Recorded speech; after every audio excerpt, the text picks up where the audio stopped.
रोजच्या रोज त्याच पद्धतीनं कांदे पोहे खाऊन जर तुम्ही पण कंटाळले असेल ना, तर त्याच पोह्यांपासून आपण ही छान अगदी मस्त कुरकुरीत खायला छान अशी रेसिपी बनवू शकतो, जी अगदी टेस्टी आहे. बनवायला अगदी 10 ते 15 मिनिटं लागतात आणि खायला पण खूप मस्त लागते. तुम्ही मुलांच्या टिफिनला पण नक्की बनवू शकता. चला तर सुरुवात करू. तर त्यासाठी सुरुवातीला इथं बघा मी 1 वाटी इतके हे कांदे पोहे घेतले, जे आपण पोह्यांसाठी वापरतो तेच घेतले. 2 लोकांसाठी आजची रेसिपी आहे म्हणून इथं मी 1 वाटी पोहे घेतले होते. आता त्यानंतर पोहे बघा स्वच्छ पाण्यानं धुवून घ्यायचे आणि पाणी काढून घ्यायचं. पोहे चांगले मऊ पडावेत म्हणून थोडंसं पाणी घालून 5 मिनिटं पोहे बघा चांगले रेस्ट करून घ्यायचे. आता 5 मिनिटं झाली. पोहे पण बघा अगदी छान असे मऊ झालेले आहेत. आता व्हिडिओमध्ये दिसतं की त्या पद्धतीने आपल्याला पोहे जे आहेत ते चांगले असे मॅश करून घ्यायचे आहेत. पोह्याचा जो काही गोळा आहे ना, तो अगदी छानपैकी तयार झालेला आहे. तुम्ही बघू शकताय पोह्यांचा गोळा किंवा पोह्यांचं जे काही मिश्रण आहे, ते अगदी छान मऊ झाले. आता बाइंडिंगसाठी ह्यामध्ये आपण 1 वाटी पोह्यांसाठी अर्धी वाटी इतकं गव्हाचं पीठ घेतलं आणि अर्धी वाटी इतकं मी डाळीचं पीठ घेतलेलं आहे.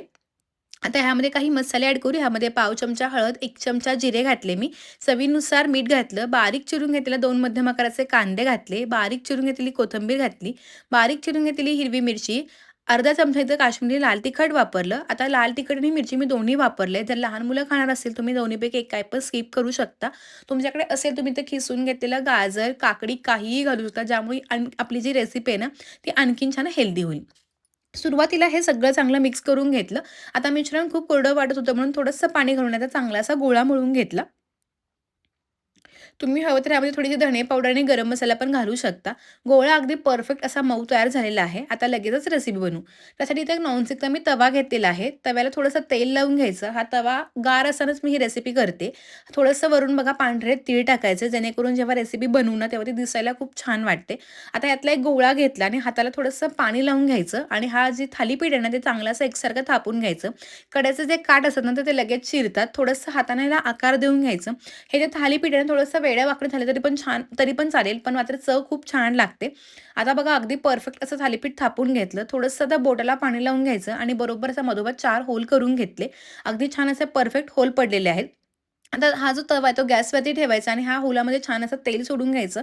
आजचं थालीपीठ जे आहे ते पोह्याचं थालीपीठ आहे. तर मी तेल टाकून भाजते. तुम्ही हवं तर नाही तर तूप टाकून पण भाजून घेऊ शकता. आता बाजू पलटी करून घेतली. तुम्ही बघू शकते. जे तीळ आपण टाकलो होते ते मस्त असं चिकटले गेले आणि तिळामुळे जेवणात मस्त अशी टेस्ट पण लागते. थालीपीठ ना थोडंसं दाबून-दाबून शेकून घ्यायचं म्हणजे ना मस्त थालीपीठला छान असे डाग पडतात. दोन्ही बाजूनं अगदी थालीपीठ छानपैकी भाजलं गेलेलं आहे. अगदी खमंग लागतं. झटकीपट बनणारी रेसिपी आहे. कोणताही जास्त तामझाम नाही आहे. करायला सोपी आणि हेल्दी आहे. ह्यामध्ये कमी तेलाचा पण वापर होतो. तर छान असं थालीपीठ भाजलंय. हे थालीपीठ काढून घेऊ. आता जेव्हा दुसरं थालीपीठ आपण बनवतो ना, तेव्हा गॅस तो बंद करून घ्यायचा. कारण तवा ऑलरेडीच थोडासा गरम असतो. थोडंसं तेल टाकून घ्यायचं. पुन्हा पांढरे तीळ टाकायचे. आता बऱ्याच जणांना पांढरे तीळ आवडत नाही. तुम्ही ते स्किप करू शकता. एक गोळा घेतला, हाताला पाणी लावून घेतलं आणि पुन्हा हे थालीपीठ बघा चांगलं असं थापून घेतलं. पोह्याचं थालीपीठ ना खायला खूप छान लागतं आणि कांदे पोहे खाताना ना आपल्याला बऱ्याच जणांना पित्ताचा वगैरे त्रास होतो. त्यावेळी ना अशा मस्तपैकी थालीपीठ करायचं जेणेकरून ही रेसिपी हेल्दी पण असते, कमी तेलाची असते आणि झटकीपट बनणारी असते. त्यामुळे तुम्ही नक्की केव्हाही बनवू शकता. आता दोन्ही थालीपीठ बघा छान भाजून झाली. 1 वाटी पोहे, अर्धी वाटी गव्हाचं पीठ आणि अर्धी वाटी डाळीच्या पिठामध्ये साधारणपणे मध्यम आकाराचे माझे 4 ते 5 इतके थालीपीठ झाले होते. आता हे थालीपीठ लोणचं, दही किंवा अगदी गरम-गरम ना नुसतंही खायला खूप छान लागतात. आजची रेसिपी कशी वाटते ते कमेंट करून कळवायला विसरू नका. पुन्हा अशाच रेसिपी भेटूयात.